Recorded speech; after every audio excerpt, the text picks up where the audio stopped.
Republican tax plan could affect 401k plans. Despite Trump assurances, the top GOP tax writer in the House said the tax proposal that Republicans plan to unveil next week could affect retirement account rules and how Americans save money. The plan could put him at odds with President Trump, who has promised not to touch 401k retirement accounts. On Monday, Trump tweeted, "There will be no change to your 401k." Amid reports that Republicans writing the sweeping tax bill are considering reduced contribution limits for 401ks. He reaffirmed his position Wednesday, telling reporters that leaving the retirement savings plans intact is very important. "I didn't want that to go too far. That's why I ended it very quickly," he said. A move to lower contribution caps to the plans, which are not taxed until money is withdrawn from them, could force more Americans to contribute to their retirement by putting money into plans that are taxed immediately. The policy change would help pay for some of the tax cuts in the Republican plan, which would be crucial to help move the bill through Congress. Brady said Republicans are exploring a number of ideas and are working very closely with the president. "We are continuing discussions with the president, all focused on saving more and saving sooner," he said. The House will vote Thursday on a budget resolution setting the parameters for the tax bill and clearing a procedural hurdle that will allow them to take up the legislation, which is expected to be released on November 1st. Despite ongoing disagreements within the party over changes to state and local tax deductions, Republicans hope to pass the bill through the House by Thanksgiving and get it to Trump's desk by the end of the year. Legendary Ain't That a Shame singer Fats Domino has died at 89. Legendary musician Fats Domino has died, the Jefferson Parish Coroner's Office in Louisiana. He was 89. The man, born on Juan Domino, Jr., had been active in the music scene since the late 1940s and produced hits like Blueberry Hill and Ain't That a Shame. Domino was of French Creole descent and was born and raised in New Orleans, where he became a legend. He was nicknamed Fats early on, in part due to his size. He began playing piano and singing professionally while still in his teens, and recorded his first record, The Fat Man, in 1949. 4 years later, it had sold 1 million copies, believed to be one of the first early rock and roll records to achieve the milestone.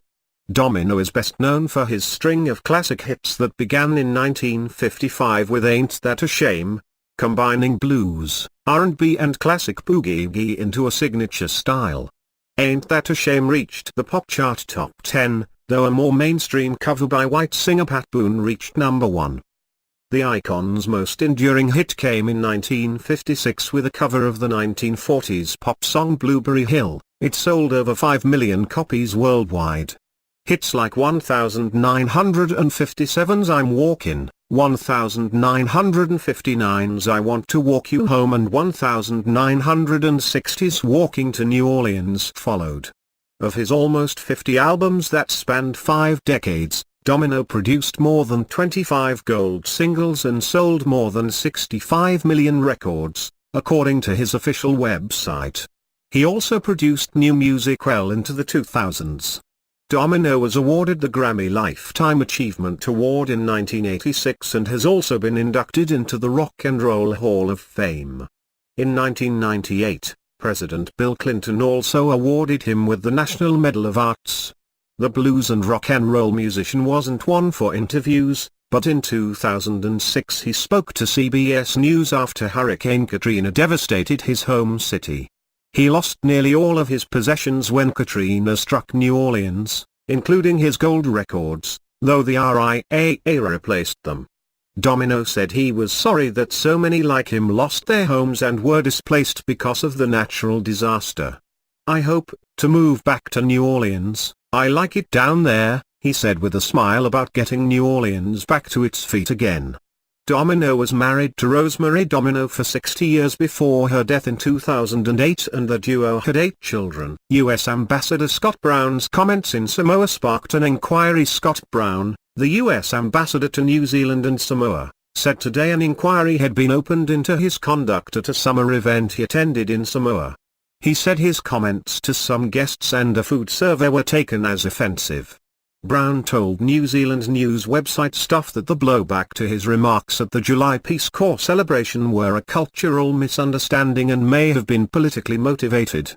Upon arriving at the July event, he and his wife Gail encountered receiving line where he said people who had looked dirty and grungy earlier were dressed well and all looked great. Gail and I both walked in, and we said, "Boy, you guys look beautiful, you look really handsome, sir. You know, you guys are great," Brown said. And apparently somebody took offense to that. Donald Trump's New Hampshire BFF Scott Brown takes 10 questions. U.S. diplomat apologizes after Indonesia general denied entry. He later complimented a server, he said, and someone was offended by his comments. "When someone came over and served food, I said, you know what, you can make hundreds of dollars in the services industry, you know, waitress, bartender, sales. You guys are doing a great job," Brown said. And somebody took offense to that, as well. Brown, who is a Republican and was a supporter of Donald Trump's presidential campaign last year, suggested complaints about his remarks may be based on political preferences. Brown previously served as a U.S. Senator from Massachusetts and was nominated for the ambassadorship by Trump. "Politics is a blood sport back home," Brown said, and at this event, there were a lot of people that didn't like the president. "Sadly, it's politics. It is what it is." The Peace Corps referred questions about the event to the State Department, which did not respond to ABC News' request for comment. Brown said he was in Samoa to present his credentials and attended the Peace Corps 50th anniversary in Samoa celebration, in his first day there. Photographs from the event show he and his wife speaking to attendees. Brown and his wife, who sat beside him while he spoke to Stuff, said that they had learned to be more careful with their words. He said the inquiry had concluded with a warning to be more aware of cultural sensitivities. "I was in fact told by my people that, listen, you know, you're not Scott Brown from Rye, New Hampshire, anymore, you're an ambassador. And you have to be aware, culturally aware, of different cultures, different insensitivities," Brown said. "And I'm always welcoming that kind of advice." ACLU, teen at center of abortion case has had procedure. An immigrant teen in federal custody who was seeking an abortion over the Trump administration's objections had a procedure Wednesday after a U.S. appeals court ruled in her favor, her lawyers said. The 17-year-old had fought for a month to have an abortion, eventually leading to a lawsuit filed by the American Civil Liberties Union against the U.S. Department of Health and Human Services. The agency oversees facilities for unaccompanied minors who enter the United States illegally and had refused her requests for an abortion. The full U.S. Court of Appeals for the District of Columbia on Tuesday restored the lower court's ruling against HHS. The new ruling ordered HHS to step aside and allow the teen to go forward with an abortion. The Trump administration did not appeal to the Supreme Court before the procedure, but advocates for the teen referred to in-court filings as Jane Doe to shield her identity rushed to arrange the abortion after the ruling Tuesday afternoon. "I'm relieved for Jane Doe, but I'm so incredibly frustrated that we had to go through all of this for what is a very well-settled constitutional right," Bridget Amiri, an ACLU lawyer who argued for the teen in court, told the Associated Press. The teen illegally entered the U.S. in September and learned she was pregnant while in federal custody in Texas. She obtained a state court order on September 25 permitting an abortion. But federal officials refused to transport her or temporarily release her so that others could take her for the procedure. HHS argued it had established a policy of refusing to facilitate abortions for people in its care. Government lawyers said the teen could ask to be returned to her country of origin instead of seeking an abortion while in HHS custody. Lawyers for the teen said government officials were illegally denying medical care to which the teen was entitled, and that the shelter had instead taken her to a crisis pregnancy center. Such centers tried to discourage pregnant women from having abortions. The ACLU sued HHS last year, during the Obama administration, over its funding of facilities run by religiously affiliated groups that oppose abortion. But Amiri said the agency has been far more active under the Trump administration in trying to intervene in individual cases and stop abortions. In emails released by the ACLU, Scott Lloyd, the head of HHS Office of Refugee Resettlement, which oversees facilities for unaccompanied minors, is quoted telling a subordinate in March that its facilities should not be supporting abortion services pre or post-release. Lloyd is quoted in other emails asking about the specific case of another pregnant teenager and offering to find a few good families to see her through her pregnancy. The teen's case is a canary in the coal mine, Amiri said. It is emblematic of what is to come. Jane's Due Process, a Texas group that works with minors seeking abortions, said it and other groups had raised private money to pay for the teen's abortion. It said lawyers appointed to represent the teen's interests would take her from the South Texas facility where she was being held to and from an abortion clinic. Lawyers for the teen have not identified her name or country of origin, citing privacy reasons, but have said she was from Central America. But they said the teen feared having her parents find out that she wanted an abortion because she had seen them abuse a sister who was pregnant. The teen was about 15 weeks pregnant, and Texas law bans most abortions after 20 weeks. It shouldn't take dozens of lawyers for anyone to get an abortion, and that's what it took in this case, said Susan Hayes, legal director for Jane's Due Process. Texas Attorney General Ken Paxton, who argued in court filings that the teen did not have a constitutional right to an abortion, called the case tragic and argued it could pave the way for anyone outside the United States to unlawfully enter and obtain an abortion. Paxton noted in his statement that the U.S. Department of Justice did not appeal the circuit court's ruling to the U.S. Supreme Court. Suspect at large after two shot dead on Grambling State University campus. A suspect is at large after two men were shot dead on the campus of Grambling State University in northern Louisiana early Wednesday morning, authorities said. Police said they believe there was an altercation in a dorm room on campus that led up to the shooting in a courtyard outside. This tragic incident appears to have occurred between persons that knew each other, to some extent at least. There are no indicators that this incident bears any resemblance to any of the random acts of violence or domestic terrorism that have been experienced around our country in the recent weeks, Lincoln Parish Sheriff Mike Stone said in a statement today. The suspect fled the scene, according to the Lincoln Parish Sheriff's Department, which said it doesn't believe the suspect was a GSU student. The suspect has not been apprehended. The victims were Earl Andrews, a senior at Grambling State, and Monquierius Caldwell, who was not a student, Grambling State University Director of University Communications Will Sutton said. Both men were 23 years old and from Farmerville, Louisiana. Shooting outside of college party leaves one student dead, another facing murder charges, many questions about what happened. This is a horrible tragedy.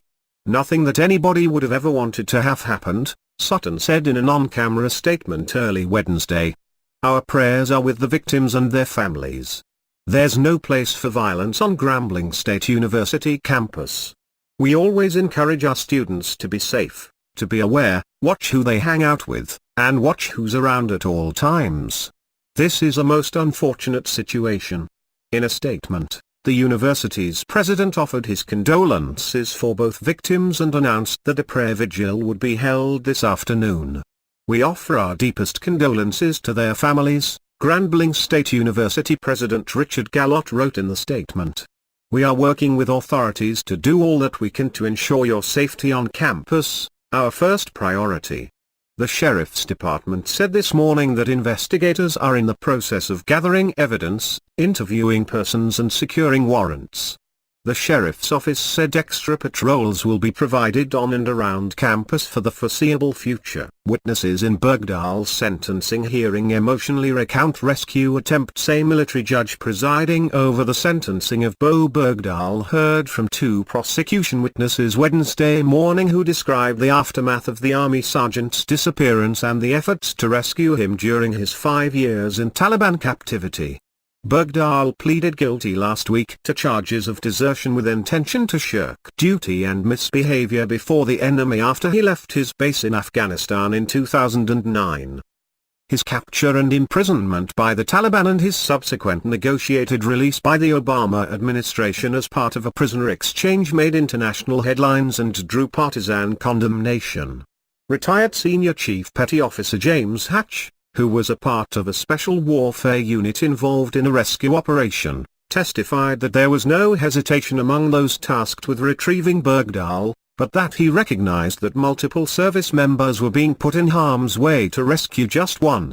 "I said, hey man, someone's going to get killed or hurt trying to get this kid," Hatch said Wednesday, adding, "Everyone on that mission was aware he walked off." Bo Bergdahl pleads guilty in desertion, misbehavior case. Army deserter Bo Bergdahl doubts he could get a fair trial after Trump comments. Despite that knowledge, the naval officer, who was wounded in the leg during one of the rescue operations and required 18 subsequent procedures, felt a sense of duty to the mission because Bergdahl is an American and he had a mom. With his service dog at his side, Hatch further explained that an additional level of caution had to be taken because the unit didn't want to kill the guy you were trying to save. He became tearful as he described another soldier's dog that was killed as it was sent ahead of his group to confront the enemy. An additional witness for the prosecution, Captain John Billings, Bergdahl's platoon leader in Afghanistan, explained that when he was told that the sergeant was missing from combat outpost Mest Malak in Paktika province in Afghanistan, he thought they are playing a joke on me. Upon realizing the gravity of the situation, the soldiers began to search for Bergdahl. Those efforts, Billings said, increased the physical stress on the involved soldiers. "Everyone in Afghanistan was looking for Bo," said Billings, later adding, "We leave no man behind." In June, prosecution attorneys argued for the ability to present Hatch as a witness after Judge Colonel Jeffrey Nance limited such testimony during the trial phase of the proceedings because he felt it would influence the jury unfairly. The sentencing hearings have received additional scrutiny due to Bergdahl's insistence that he would not receive a fair trial given statements made about him by President Donald Trump. Trump publicly labeled Bergdahl a dirty, rotten traitor and a bum who should be executed for his actions. "We may as well go back to kangaroo courts and lynch mobs that got what they wanted," Bergdahl said in a video recorded last year. "The people who want to hang me, you're never going to convince those people."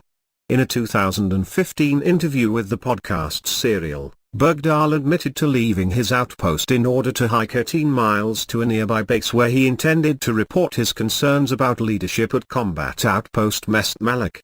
He returned to the U.S. in 2014, upon which an investigation into the circumstances surrounding his disappearance led to charges.